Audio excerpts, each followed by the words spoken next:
UCLA 42, Penn State 37. It's the final score here. I'm Ryan Parsons. I'm here with Will Pegler. This is Trading Twos, a Penn State football podcast. Will, I'm still a little bit shell-shocked from what happened yesterday. It is the definitive worst loss of James Franklin's career. It is probably the worst Penn State loss since the turn of the century, and maybe the worst loss in program history. I'm hoping we can kind of talk through some stuff here, but I think the conclusion we're going to get to at the end is that James Franklin and Penn State should part ways, which is really hard to say out loud, but I think that's where we're going to get to. Curious to see where your head is at. Yeah, you cut right to the chase there, and I think that's the biggest thing. We can get into categorizing this and how bad it actually is. It's a horrible, inconceivable loss. I think what I was thinking about most was that you and I were two of the more positive Penn State fans I know after the Oregon loss. In terms of battling back in overtime, there's a lot of season left. Let's beat the crap out of UCLA and Northwestern and get back on track. I think that was sort of the given thing. And the one thing that we felt like we had was James has gotten over this snowballing impact thing or snowballing effect thing, so we can just go out and win. And the fact that they went out and did that and turned to, and you and I, two of the bigger probably Penn State believers and backers, and just two guys trying to have positivity. There's nothing to grab here. People are calling it the most shocking, worst loss by a quote unquote contender in the past 20 to 30 years. I can't speak that far back, but it feels like it in terms of how shocking this is. I mean, losing to Oregon in double overtime is one thing. It really can't be overstated how bad UCLA was entering this game. And Penn State was bullied by them. They couldn't get a stop, head scratching calls on both sides of the ball kind of throughout the day. And to your point, it all leads back to James Franklin. And I think we can go through the game. And I think Audrey Snyder pointed this out too, going through the game. It hurts so much that it felt like this game was like an explosion of all of the recurring themes we've seen throughout James's career at Penn State. And I'd love to go through that. Honestly, I wouldn't love it, but I think it's what we should do. Clock management, poor play calling, not getting a play when you need it most, head scratching decisions, not putting in your best player when you need them most, a horrible 4th and short. It's a million things. And the fact that it all went down against arguably the worst Power 4 team, I think certainly the worst Big Ten team. I think they're the worst Power 4 team. I don't, in terms of records, they were 0-4 and they hadn't held the lead all season. So I don't really know where to start. Yeah. To your point, UCLA is the second 0-4 or worse team to beat an AP top 10 team since 1955. So pretty generational and historic loss for Penn State. The overwhelming feeling when the game ended for me was just that there's kind of just a stench. Both the offense and the defense kind of just have an ugly feeling to them that just kind of permeates the whole team. Lack of enthusiasm, lack of effort. Hard to quantify, but it's just no one's having fun out there. Yeah. There were some good moments, but and to me that's top down. If this is if you're gonna look this bad on both sides of the ball, it's got to be top down. I mean, obviously the defense put them in the bad position, which is almost inconceivable given how well they've been playing recently. Yeah. But I'm embarrassed that we said this defense could hang with anyone in the country. I'm embarrassed we said they're going to bounce back. I'm embarrassed we said they're still going to make the playoff. I'm embarrassed we started this podcast. It just feels so stupid that we thought that this was going to be different. It does. Yeah. Sorry, go ahead. Keep going. No, I had nothing else to say. No, I think in terms of, I guess, contextualizing this, nothing really needs to be said. Everybody knows, you're a Penn State fan. If you're listening to us, you know how bad this is and what this means for the season. I think 7-5 is on the table. Just putting that out there, it 100% is. And we can look at the rest of the schedule in a sec, but it is. It absolutely is. Potentially worse. I don't know. I mean, and sort of the Illinois game was really the last oh my God, lost that they've had. And this is much worse based on the lack of strength of opponent and the expectations that this team had. This is exponentially worse than the Illinois loss. Just putting that out there. It's not even effing close. It's not. But and in the way it felt similar is this wasn't even like a, oh my God, this plucky team hung around and they beat the big dog Penn State. Like Penn State was dominated by UCLA. I mean, flat out dominated. Nico looked amazing. The first drive out of the gate when they scored a touchdown, it's sort of like, it's scripted. Maybe we'll be okay. And then they ripped the onside kick immediately. I mean, how are you not? Is that always how Penn State runs kickoff? Because that doesn't make sense. I mean, there wasn't anybody within 20 yards of the ball, and that's super specific. And I'm just getting mad, and I'm just holding the football therapeutically. But that sort of right out of the gate was like, wow, UCLA, they don't have anything to lose. They're just gonna run out here and play football. And they looked. I mean, I think they punted once or twice. We blocked one, obviously, and that was kind of a cool play. But just absolutely dominated and steamrolled, and it's hard to point to why. I mean, I know Tony Rojas was hurt, great player, but that simply can't just mean your linebackers can't keep up with the quarterback all day. It felt like that was one of the number one issues on defense. There's no way he was like the key.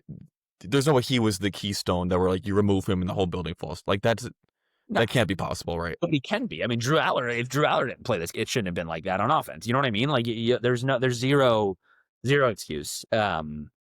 James said this week he had never seen this much uncertainty or movement and a coaching staff. I mean, the way it was set up, I shame on us for just being like, all right, UCLA will be a get right game.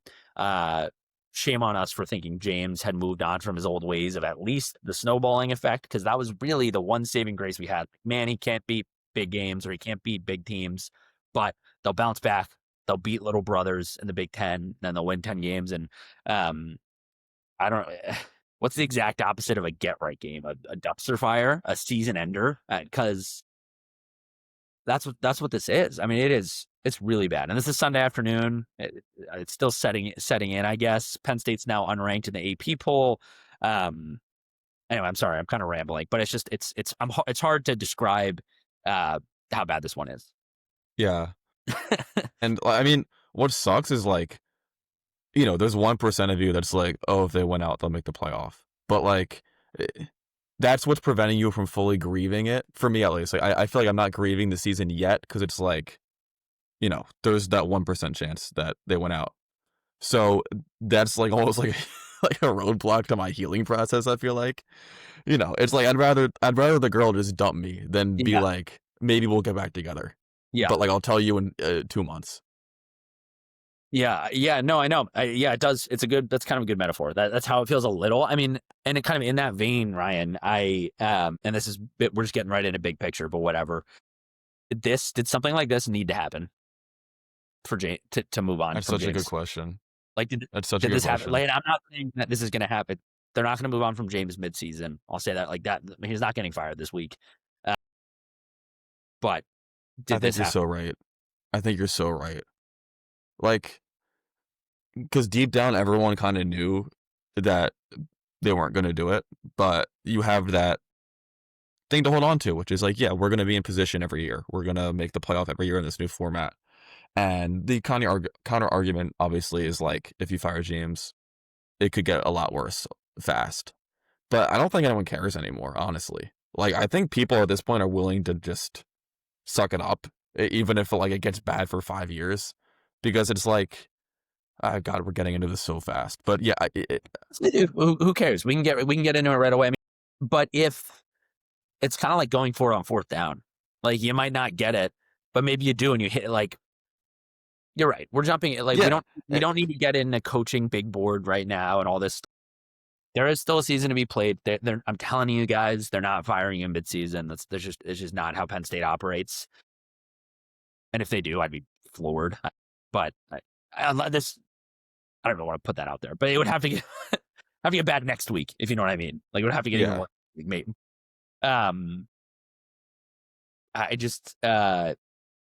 think if they lose the next 2 games, there's a chance he gets fired over the bye week. I don't think that's going to happen, but like I think there's a chance it's like let's just get ahead of this. If they lose to Northwestern, and then because the And then bye at is Iowa, yeah.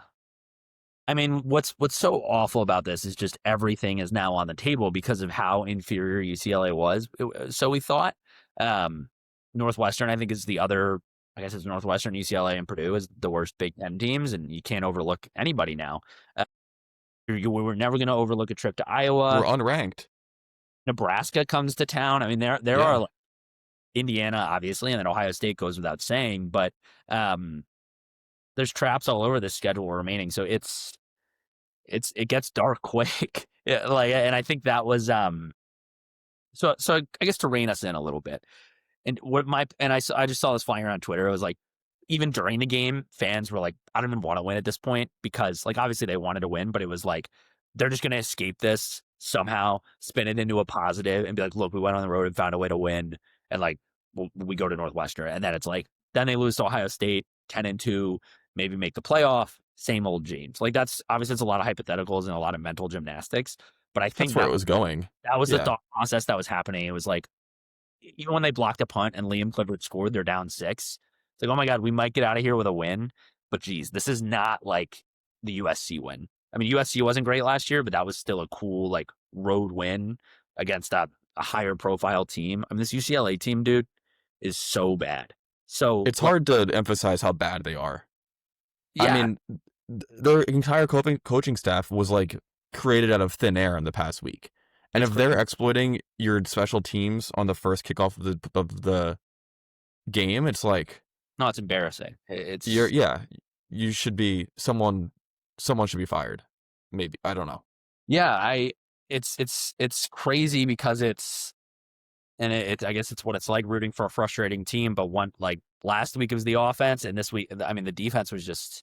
I was so shocked by it. I mean, and people are trying to say Deny was getting held a lot, but like, whatever. Okay. Like, yeah. Like I cannot believe it. And you could say, but there's nobody else to look at. Like, Knowles is the best DC in the country, and James, trumpeted to get him over here and pay him whatever he wanted. And that, like, so I don't know what.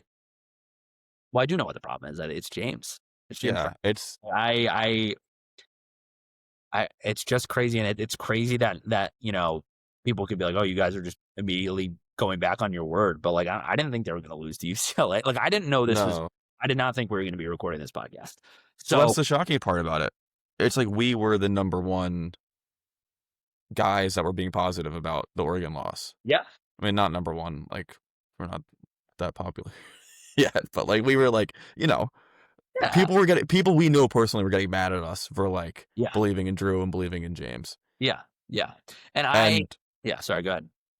It's just like a complete like whiplash.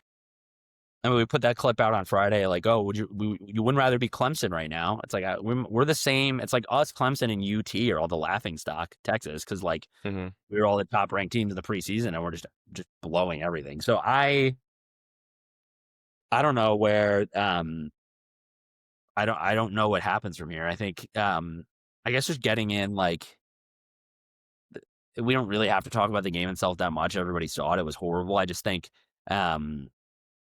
some things that stuck out to me that really are going to stick with me for a while that were frustrating, and that really just reemphasize that this just gets pinned on James. The onside kick, just absolutely unacceptable. And we talked about that a little bit. The clock management before halftime. The camera panned to him as the clock was running down, and they're at midfield, like letting the clock run down. Eventually, UCLA takes a timeout, but they let it run for like a minute and didn't really run plays efficiently. And you could see James say, "We got to get moving here, guys!" Like, into the mic, and that's all he said. And that is the biggest one for me, because it's like you're the head coach, bro.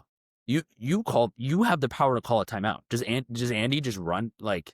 And he does. I mean, we know this now. James is the CEO. He, in terms of like play-by-play ownership, he doesn't have it on either side of the ball. And you got to just jump in and call a timeout, I think. They went in the locker room with all 3 timeouts. So there was that one, the onside kick, the clock management, and then the 4th and 2 play call without Katron Allen on the field at the end. if Andy Kotelnicki calls that play and you're the head coach and you're supposed to be the CEO, sort of jumping in and being like, hey, no, let's get this guy in. Let me override. Let me veto. Well, why are we not putting Katron Allen on the field? Drew's legs and Katron were the only thing that worked yesterday. And I'm an idiot. Yeah. Like, and I could, so anyway, there's a Well, million, but those are for in terms of James inaction or lack of preparedness, whatever you want to say it. Those are really, really, really unacceptable. They turn back to some themes that have happened throughout the James Franklin era, and he's done a lot of very good things for Penn State. But since the 2016 win over Ohio State, a lot of those themes have been recurring, and we saw each of them in the UCLA game yesterday. And I think that is why everyone is so mad, because it's just everything we've seen happened against the worst team in the Big Ten yesterday on a national scale. And it is the most embarrassing Penn State loss I've known. I've been a Penn State fan my whole life. There's bad losses, but considering the expectations and everything we had, this is it. So I just wanted to call out each of those themes because it's just, I think they're not getting fixed. This is just how he is. This is how he coaches, and it doesn't work anymore. it's so well put. And it's like, it seemed like everyone out there was just playing timid and scared. And um, even when things were going well, like Katron getting moving, they would just go away from him. And it would go back to when people used to criticize James for being like overly loyal. Like this was especially a thing when Sean Clifford was playing bad, or it was after the Michigan loss in 2022. People were like, put Drew in and punt on the season. And Yeah. James was being criticized for being overly loyal to Sean. And that seems like it was happening with Nick, where it was like, Nick Singleton should not have been on the field on that last drive. Like probably, No. he honestly had a better game than I was anticipating, but Katron was clearly the better back the entire game, and especially there. And he was one of the only guys who like showed some freaking guts out there and was battling for every yard and trying to will Penn State back into the game. Yeah. Which is unique to the running game, because it's like if Penn State isn't calling plays to support the passing game, it's like, Katron gets the ball, he's like, all right, I have the ball, I can do everything in my power to make this play as successful as possible. Yeah. Oh, it was just so frustrating. It really was. I don't know what to say. I'm just kind of speechless. Your point about, and just to cherry on top, your point about how people felt in 2022, and even 2021, frankly, they went 7-5. They went 7-6 with the Outback Bowl loss, but James had just signed his extension, and I think there was a lot of like, I could be wrong. I feel like I remember there was still belief around the program. Aller was being framed as the savior coming. Hamilton was like the Gatorade Player of the Year in Pennsylvania. There were bright spots, and there was like a season to punt to. I don't know what I mean, obviously there's going to always be good recruits. It's Penn State. James is a good recruiter. We know that. But and I'm doing big picture again, but I don't know what, I mean, I think Grunkenmeyer is, I think, miles behind Drew. I think the way they framed that so far, it seems like it to me. I guess he hasn't really had an opportunity to go in a lot, but I don't think that's particularly close. I think it's really just a battle between Smolik and him. So I don't feel especially given the current system. Like if they just substitute him into Drew's role right now, he'd be like so much worse, I think. Yeah. I mean, that's the other thing I talk about. Like, I don't even know what to say about a lot of the players, because this is just such a colossal system-wide failure. And like there are positives. I don't know what to say about Drew, because at the end he used his. I mean, he picked up a 3rd and 9 on the ground, and he looked good. I mean, I'm not going to say.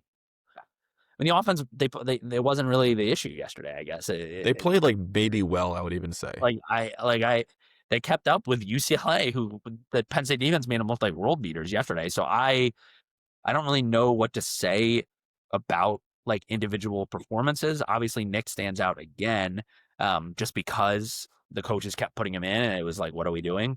And then on the defense, I mean, there's certainly particular plays you could pick out. Zariah Fisher almost had an interception or like a tip on one of UCLA's touchdown passes.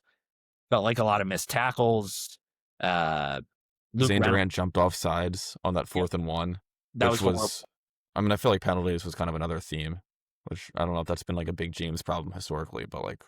No, James said that in his press conference too, which is like, yeah, dude. Again, I mean, there's a million issues. It was all bad. I know that we had other. Sorry, just looking at my notes, but I think I went through a lot of like why this just is so not okay. Um, and it's hard that it's so early in the season because like we haven't even hit homecoming yet, and like who knows. I don't know what that's going to be like. And next weekend's homecoming, Northwestern comes to town. I mean, that might be like a weird. I mean, are they gonna get booed when they run on the field? Yeah, Like, right? probably. I mean, that's I awful. mean, Like, yeah. The fact that it happened so early is like you right. said, it's just the feeling that the season is over before it even began is like terrible. Like I was so looking forward to that stretch of the Ohio State, Iowa, Indiana, Yeah. Nebraska stretch where it's like, let's go to war here. Yeah. Yeah. And it's like they could win all those games, I guess, but it's like, I, it just I'm not looking forward to it anymore. I mean, yeah. And Yeah. I, I mean, I feel so bad for Drew, who this was his last chance and has just been again failed. I think by the offensive coaching staff and by James, where it's like, all right, his Penn State career is just over now, and he accomplished nothing. Yeah. Yeah. Failed by the, yeah. I mean, no memorable moments. They have no confidence in him. Drew, And when he would be put in positions to succeed, he threw some really good balls yesterday. Like some of those scrambles, some which were scripted and some which were unscripted, were great. And it's like, why aren't we just doing this? Like, yeah. I'm speaking Japanese again. Like, throw the freaking ball down the field, and like it worked when they would, which was infuriating. And then the fumble, and it's just like, I just they were and they didn't even we can highlight 4th and 2 now. I mean, but even before we do that, they didn't even really deserve to be there. I mean, remember the UCLA guy just tripped on 3rd and 1 on their last and that Penn State got bailed out there. They finally man up and make a play, and it's like, oh my, they might freaking escape this with a win. And we're still having a pretty negative conversation, you and I. We are, like, even if Penn State won in overtime and got out of there with a win, I think it's still a pretty negative conversation. Not as bad as this at all. But anyway, they do get into the position to win, 4th and 2. And another James, I mean, he is always, he loves to say this. He said, well, if to the media that would ask him questions about that play, he'd say, oh, well, if it works, you guys wouldn't have questioned it. You'd have my back. But like, and I'm not a football guy, but like, I think Katron Allen can get 2 yards. against the worst run defense in the Big Ten, you think? And if you believe in your offensive line, and I know they've been inconsistent, but like, geez, man, I like bring in the jumbo package and give the ball to Katron Allen. Instead it was this, I guess it was a read option, like jet sweep. It all got blown up, which I think they ran twice earlier in the day, and they lost yards on it like both times. So I mean, that is just such a microcosm, I guess, and I keep saying that, of like the whole era. It's like, what? Just these huge like crescendo moments, and it's just like air going out of a whoopee cushion. It's crazy. It's so crazy. Like I don't know. And then I don't know. I don't know. There's like, that's really all that can be said.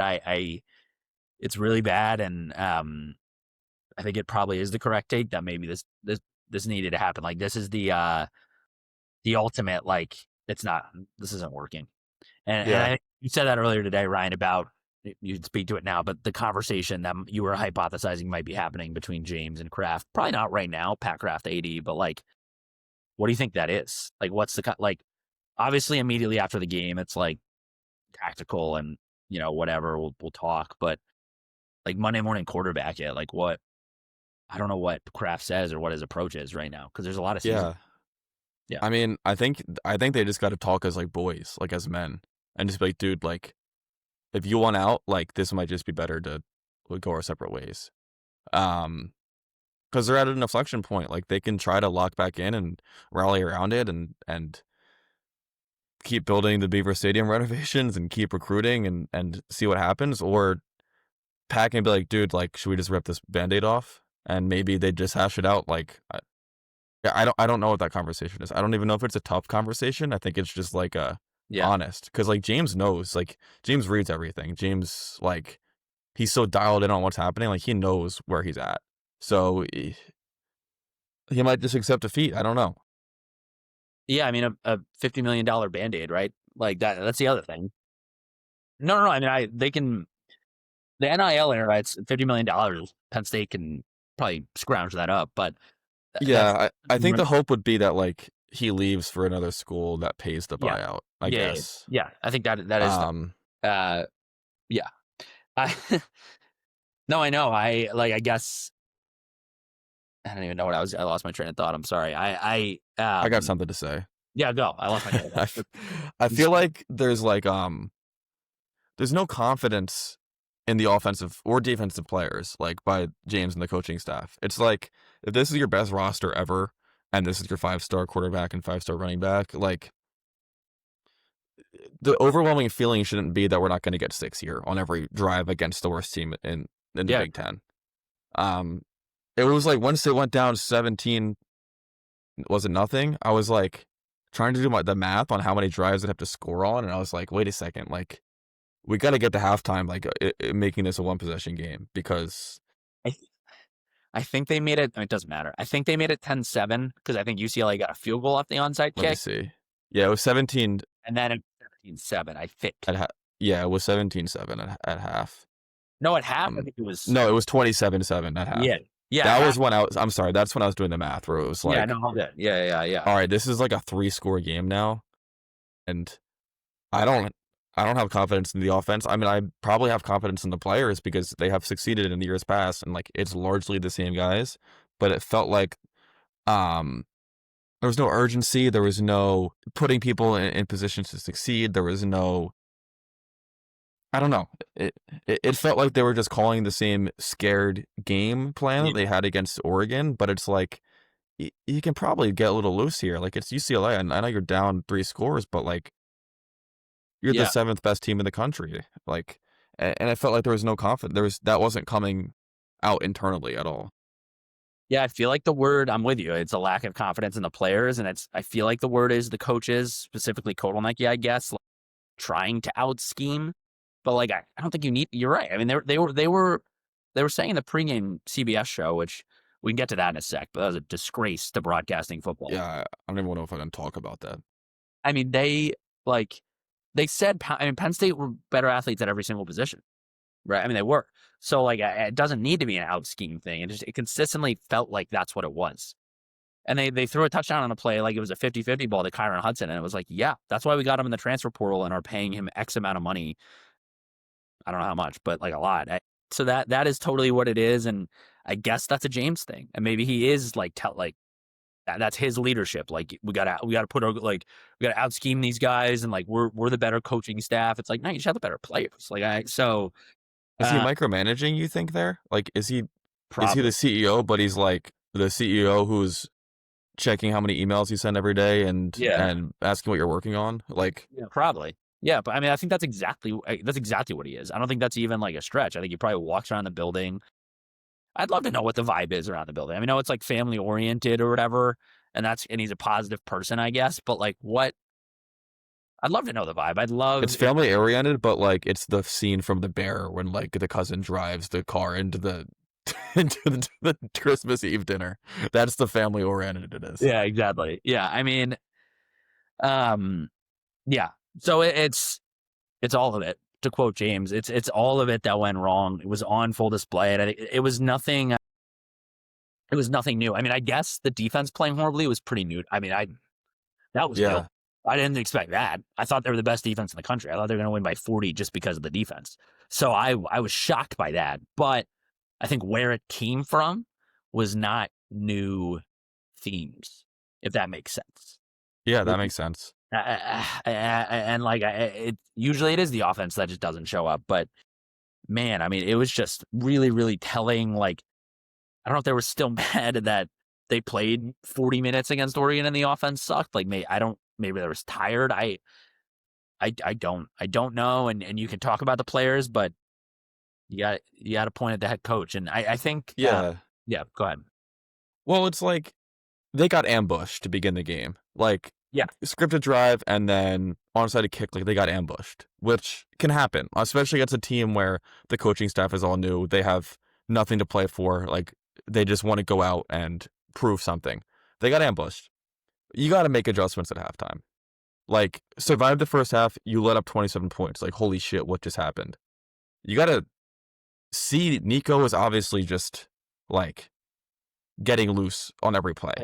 You gotta pick a linebacker and be like, you are spying him every single play. Like they don't have the wide receivers that are better than us. They don't have running backs that are better than us. We're only getting beat by this guy. Figure him out. It didn't happen, and you feel like after the ambush happened, like there would be some sort of resolution, especially because it's Penn State. Like it's Penn State. This is like a blue blood college football program. Yeah. And the feeling I've had for so long where it's like, they're just going to win this game. They're just going to figure it out. That evaporating was like really scary. Yeah. That's funny, dude. That is exactly the word I was just going to use. The fact that they came out and Reynolds fumbles on the first possession out of the half, and then they just let up a score, and there's no change at halftime, really, seemingly. It was scary. And that scares me for the rest of the season, because it's like, oh man. And these guys, like James, they see everything that's being said. Like, I can only imagine how they're feeling right now. And it's like, what's the mindset the rest of the year? I mean, obviously it's win out, sure. But like, there's a lot of football left to be played. And it is flat out scary. As a Penn State fan who thought picked them to go 12-0 and win the national championship. Like, oh my God. Like I feel like I want to watch Northwestern like behind a wall, like peeking out at it. Like I don't want to watch. Like, how is it going to happen? Like, what? Like, are they? I don't know. I don't want to say they're going to lose to Northwestern, but like I think anything and everything is on the table. So I don't know, man. We're jumping around a lot. But I do think it's fine, because it should just be an emotional discussion. But to your point earlier about like the man-to-man discussion that Pat and James have, it's interesting because like James is like is a human too. He's just like a guy. It is negative right now. Like, it's really bad. I mean, people screaming at him, like other bad losses, screaming at him while he walks with his daughter. It's really bad. And like the things that are being said, and like his buyout number is being thrown around at every major outlet. So how does he like? It like, maybe it will be like a mutual parting of ways. I'm sure he wants to get out too at this point. Do you think, what do you think? Like, what do you think the conversation he had with Fumi? Like, is it like because I'll just say this now to set it up. Like, my perspective is if when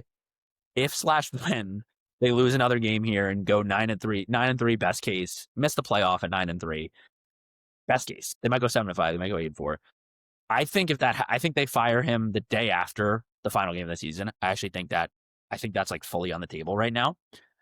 With that in mind, like, do you think that's how he feels? Like, what do you think the conversation he had with his family, his wife? Like, where does he stand right now? Like, I don't know. I mean, I do think he kind of always leads with like, not coddling, but like an emotional reaction. Like, I'm sure because a lot of these guys who are younger players probably like look up to him as like some sort of father figure. So like, it's his fault, or at least we're saying it's his fault, but he probably led with like trying to support them, because like they're having a terrible day too. Yeah.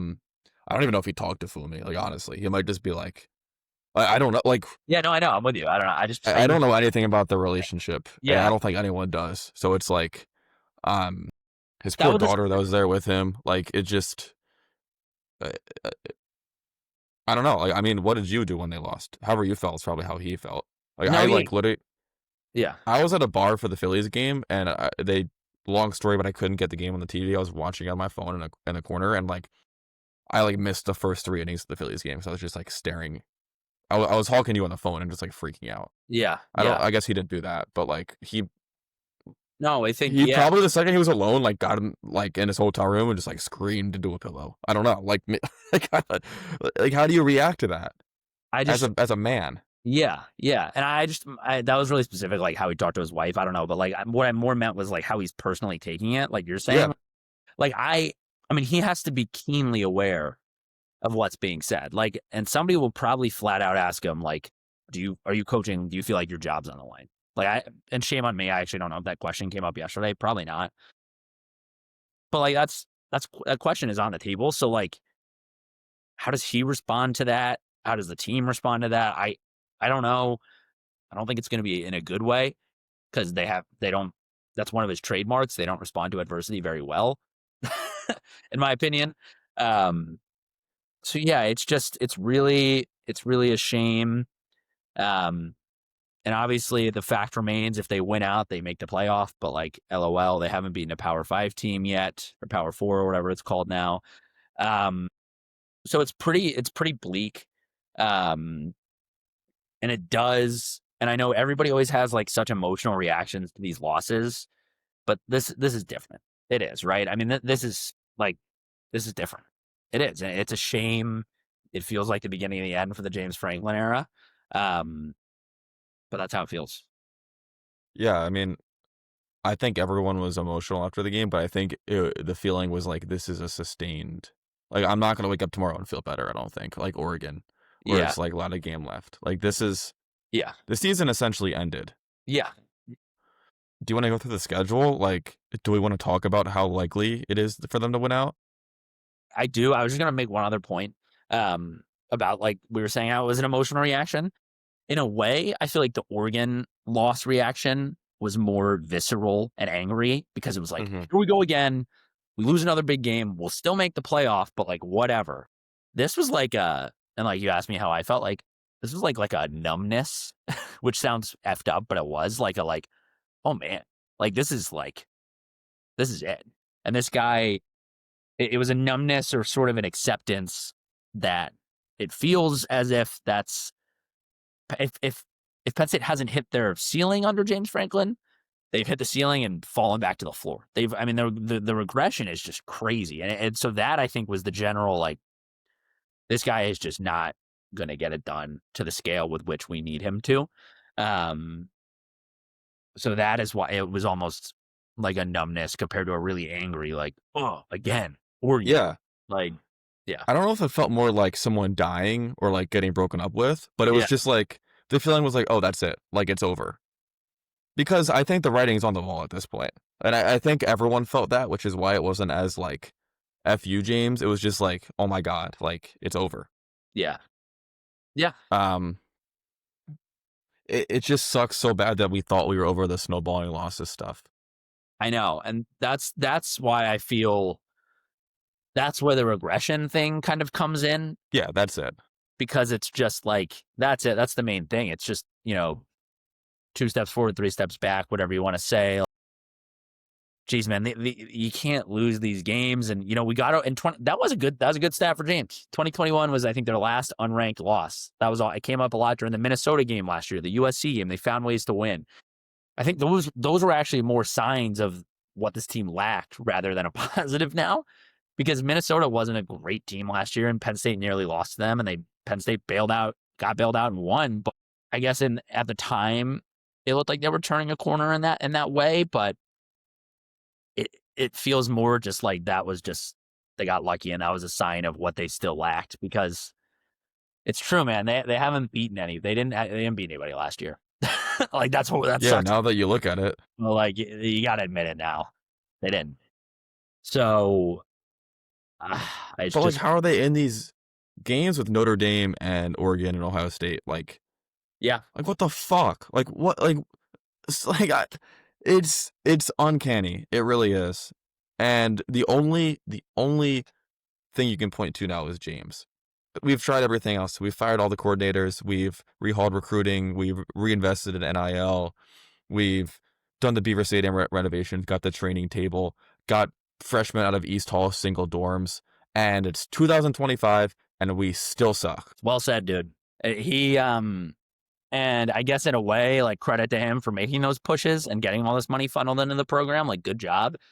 But you got to do stuff with it, and he just hasn't. So, it's crazy, man. And even the point, there's a million points of, he's pounded the table. He says that, like, he's pounded the table for the program, and he saw resistance, I guess, with Sandy Barber and the former administration with Barron, even though that administration gave him $100 million. So whatever.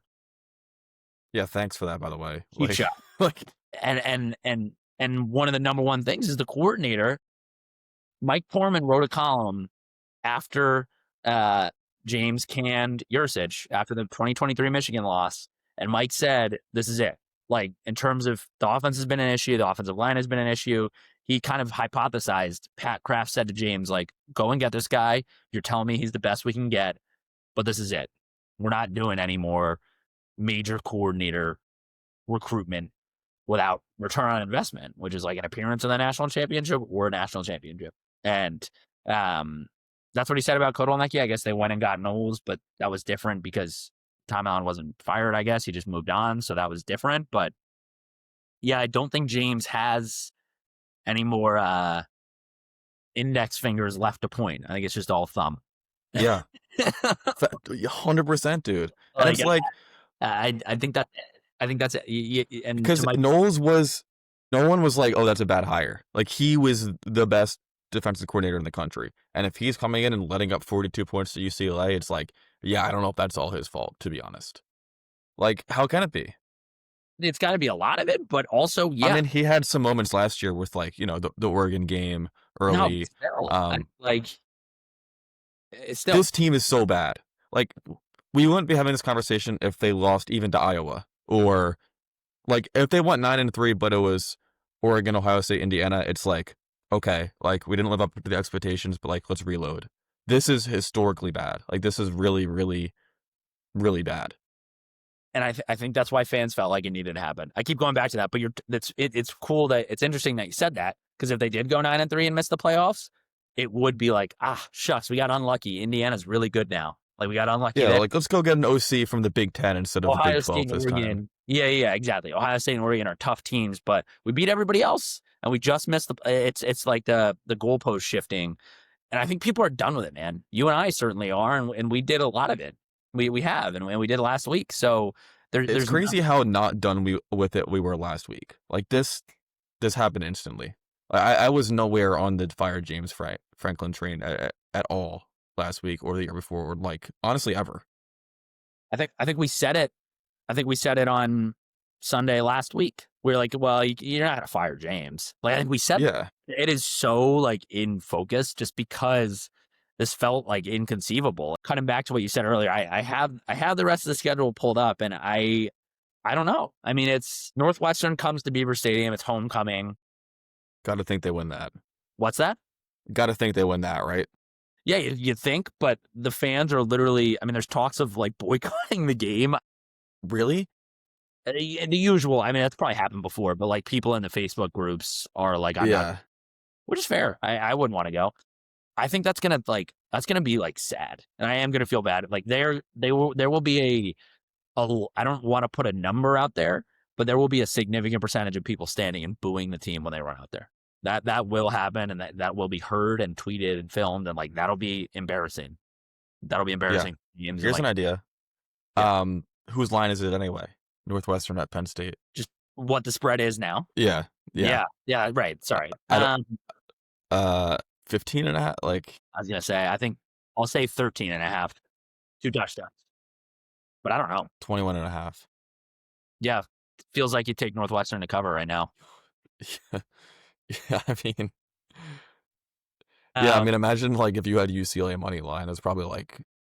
It's just, I know, and it's just so brutal, because it's like they come out and beat Northwestern. It's like, hell yeah, they responded, but like, they're responding to a loss to UCLA, so it's like they're a week late, and like, I don't even know if that's gonna happen, and just keep going. Like, Northwestern comes to town, whatever. That's like a sleeper, I guess.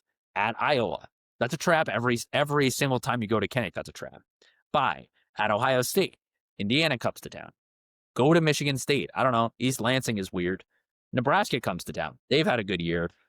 Go to Rutgers. Penn State always beats Rutgers, but if there were a year they didn't, I don't know. I'm not there yet. I'm being negative, but sorry. I did that fast. Sorry, but well, here's the flip side. If James is coaching for his job and not necessarily the Penn State job, but like the maybe the Florida job, or like he's coaching for whatever job he wants to get next, because like, if this goes bad, his stock is dropping. So if he's coaching for that, it's like, I don't know, maybe he like dials something up, they go 9-3 and like somehow sneak in the playoff because they like beat Ohio State by 20 points. And it's like, that would be bad, I think, for Penn State, maybe. Yeah. I remember being at the West Virginia game last year, and then there was the big rain delay, and I was talking to West Virginia fans, and I talked to a guy who was rooting against the team because he was like, we can't win 8 games again because our coach will hang around and he's not getting us anywhere. And I was like, geez, that's horrible. That's what a bad position to be in. And like, I'm not going to root against Penn State, but I get it now.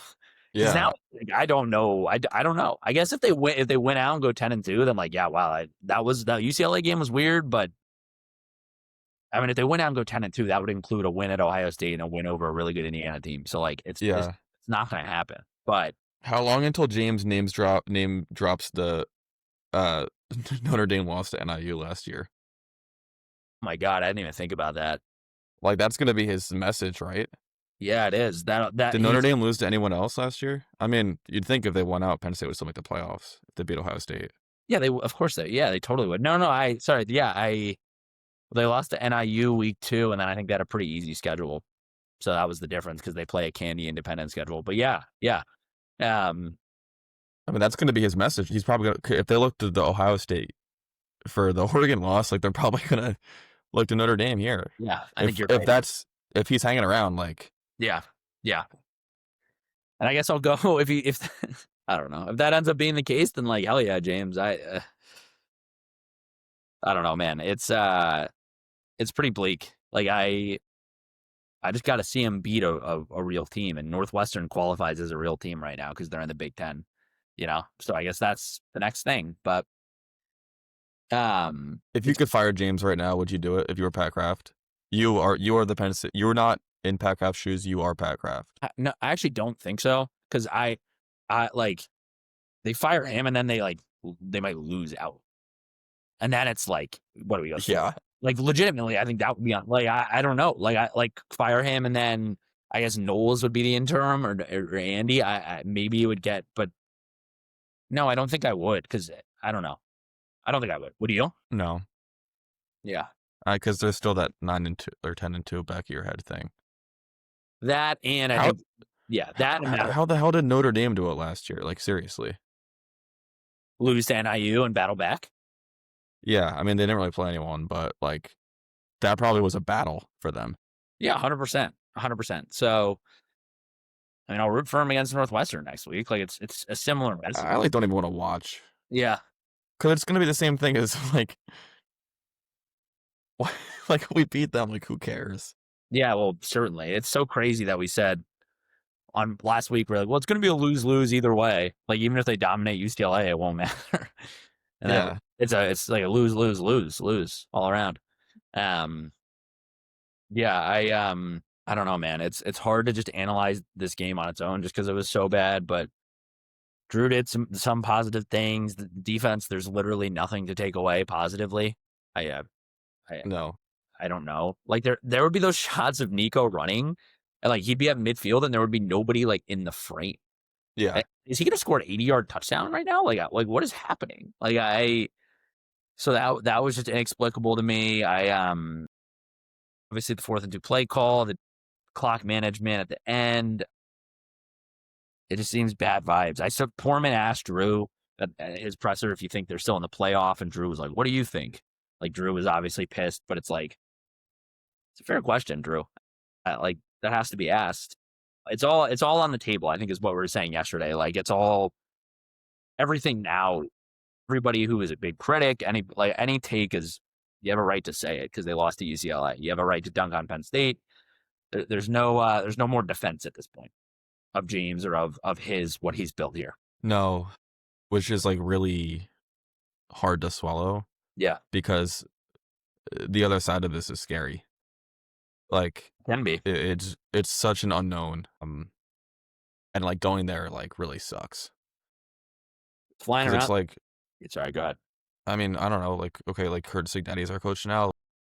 Now we have like 80 Indiana players on our team, and no one we recruited. It's like, is that even Penn State anymore? That's like ship of Theseus, but like college football program of Theseus. Like, yeah. If we have some mercenary come in as our head coach and like take all of his players in, I'm gonna like feel gross about that. It's scary, and I think that should be said too. I just going back, being a lifelong Penn State fan, Bill O'Brien deserves a lot of credit for holding the program together when it literally was falling apart under one of the worst scandals to hit college sports ever, probably the worst and most famous and infamous, notable. But James gets a lot of that credit too. Brought Penn State back. We used to be excited to be ranked. After the Ohio State win in 2016, Penn State was on the AP poll. They were number 24, and it was like the best day ever. It was so cool. He deserves credit for what he did, for getting them to this point and having these expectations. And he deserves credit for that. And I think he was the right hire at the time. To your point about the culture thing, like circling back to that, he did. He's a Pennsylvania guy. He understood the assignment, and he kept a lot of like Penn State's core values, like black shoes, basic blues. Not to be like cheesy, but he kept that, and he did it mostly in the right way. It felt like in an era where college sports continued to change, and he did bring Penn State back to national relevance. So thank you, James. And that should be said, and I appreciate that. But feels like yesterday was sort of it on that journey. So to bring it back, they need to be really, and if they win out, this conversation is all for naught.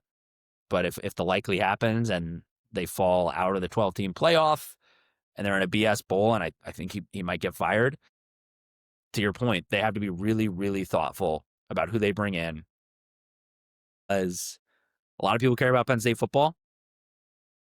And if they get it wrong, then we could be one of those programs you look at that's like a sleeping giant for the next 20 years. And it's true. It's really like scary to think about it like that. So that is like the game you play here, but can't lose to UCLA at 0-4 team.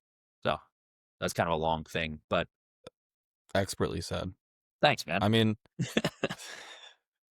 hey, good podcasting. Yeah, the James hire was a home run for Penn State. Like, people forget how bad it was, where Penn State has been, even through 2020 and 2021, where like things were bad. Even with that, there's been some really, really good stretches, and there's been a lot of good moments. And we aren't Rutgers, we aren't Wisconsin, we aren't Iowa, we aren't like these teams where they've just hired people, brought in different coaches, brought in different quarterbacks, and just failed and fell on their face a lot. Like, through all of this, it's like James only had a few quarterbacks. He had Trace, he had Sean, he had Drew, and before Trace, whatever that was. But like, he's done a good job of handling some, having eras of quarterbacks and keeping a cohesive brand and theme around Penn State, which has been scary to think about going away from, because, Penn State hasn't had a lot of coaches historically.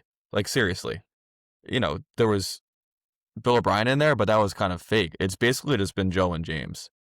So, opening that door up to a third person who might be like a 2-year and done thing, or because it's not like the next hire is going to be building the program back from scratch. They're going to be expected to win immediately. And if they fail and then we have like a revolving door, it's just going to be sickening.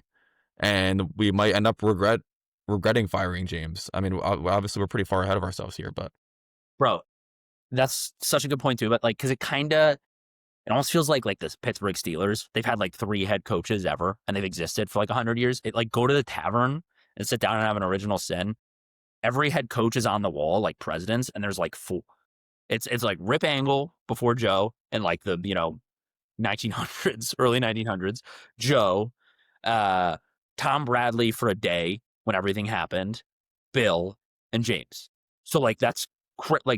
It is the gravity of that situation. That's what's crazy. Like that's what this loss means. It's like, wow, we have to grapple with like bringing in a new guy, and a lot of Letterman like didn't like James when he was brought in, and a lot of them still don't, because they think he's like too flashy or whatever, which he's not. In today's college football, he is like a old fashioned dude, and I like that about him.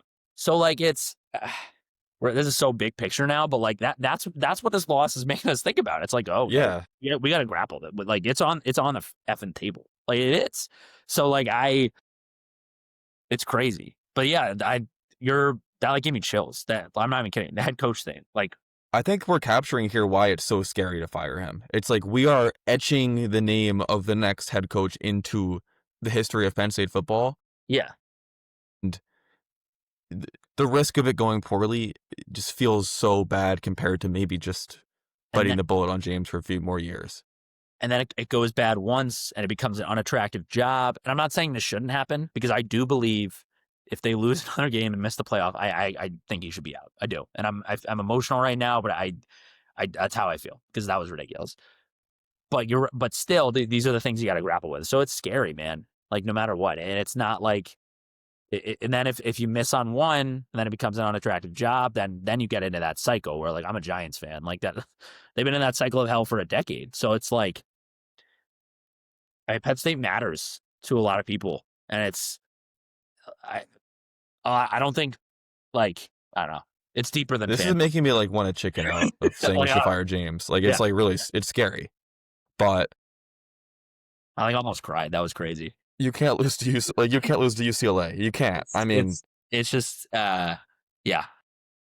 People are really protective of Penn State, and they should be, because it matters. I am. So I think we are. yeah. No, I know. So I'm just saying, this UCLA loss is like, the fact that, like, you and I are having this conversation is crazy. It feels like a dream. Like, this doesn't feel. Yeah. I didn't think we were gonna get here, and especially not this season. Yeah.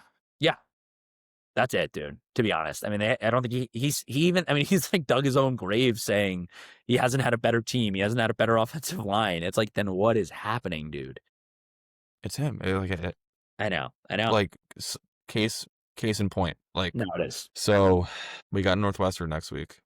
Like, this is all going to remain a hypothetical for like an uncomfortably long amount of time. Yeah.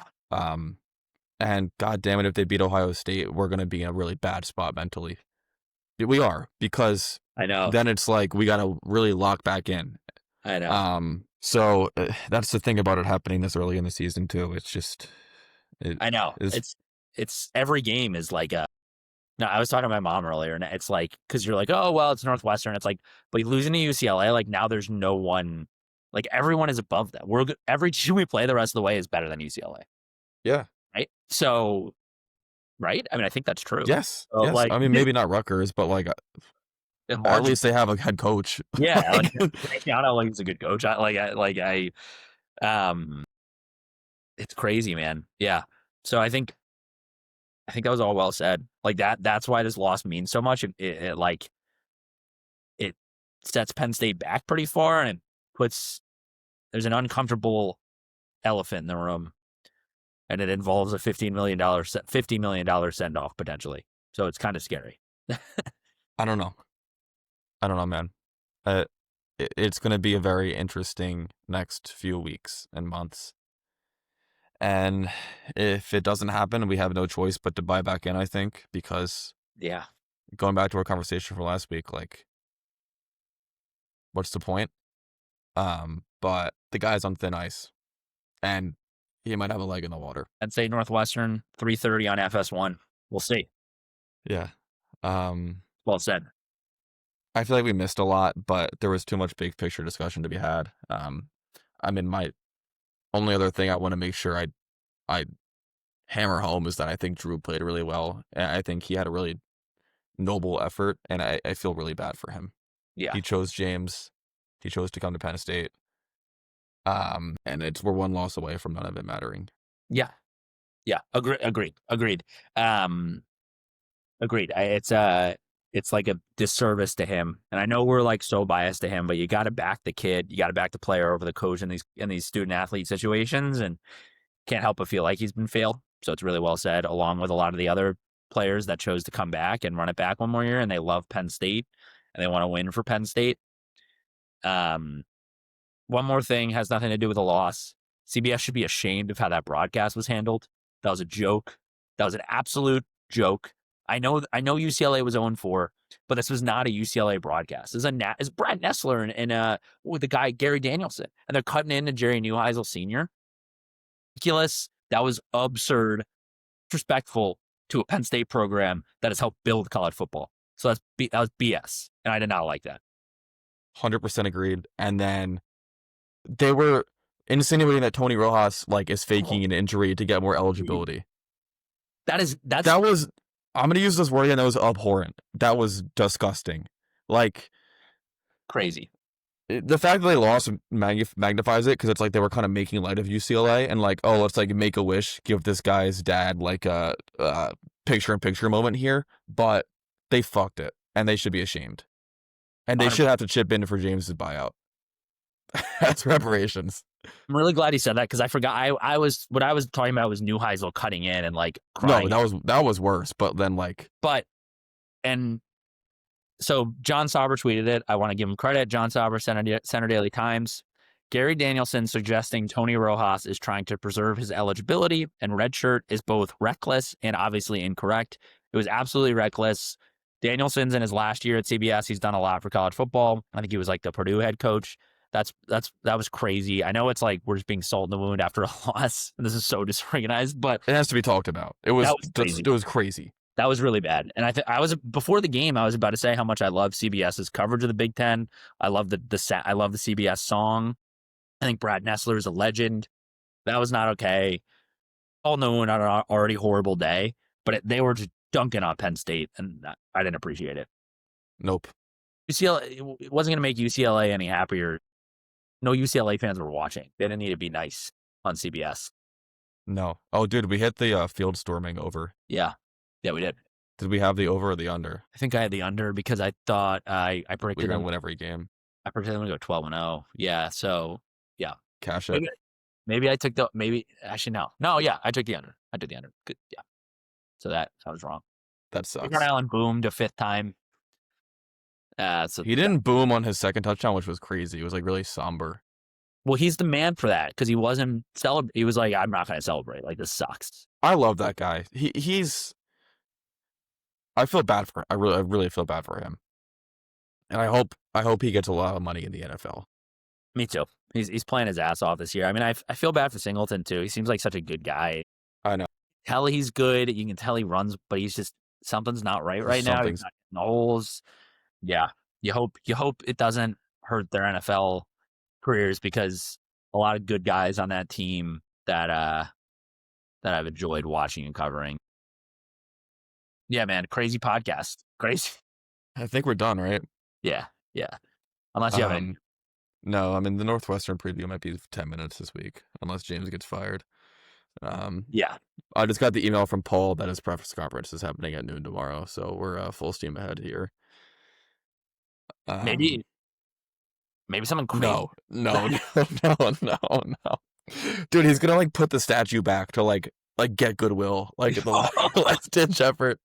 He's gonna do anything to save his job. Bro, oh my God. He like called Florida. He's like, "Are you guys firing Billy Napier?" They're like, "No." He's like, "Fuck, like I have to win out." I go to my house in Jupiter or whatever. Oh my God. I know. No, obviously. I just meant like maybe like he says something crazy at the press conference tomorrow. Yeah. He's like, Andy didn't get on the flight. Like he is pissed. Like I don't, you know what I mean? Like I don't know. Yeah. Like, Andy didn't get on the flight back to LA. He's like road tripping with his family and like taking the week off because he needs a reset.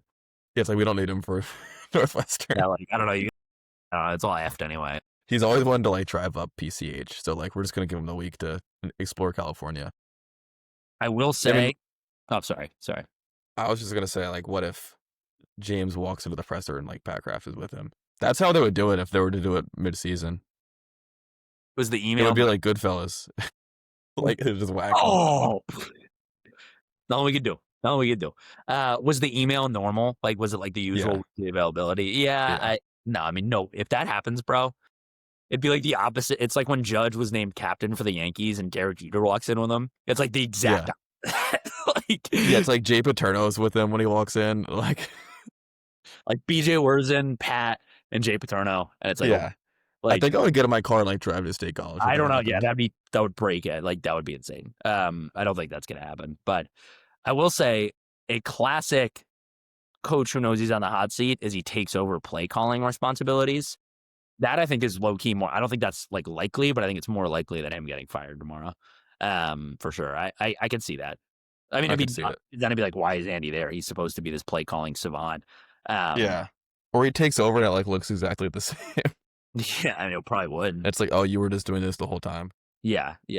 But because I mean, when Yurcich was fired, Sider and Ty Howell took over play calling, so it's not anything he's done before. Buckle up for the Northwestern game. Maybe it's weird also. You have anything else? No. Okay. I mean, yeah, but not right now. Yeah. I want to do our outro. Just like subscribe. We got a lot of views on the last YouTube video. Appreciate that, guys. Let's blow this one up. Thank you, guys.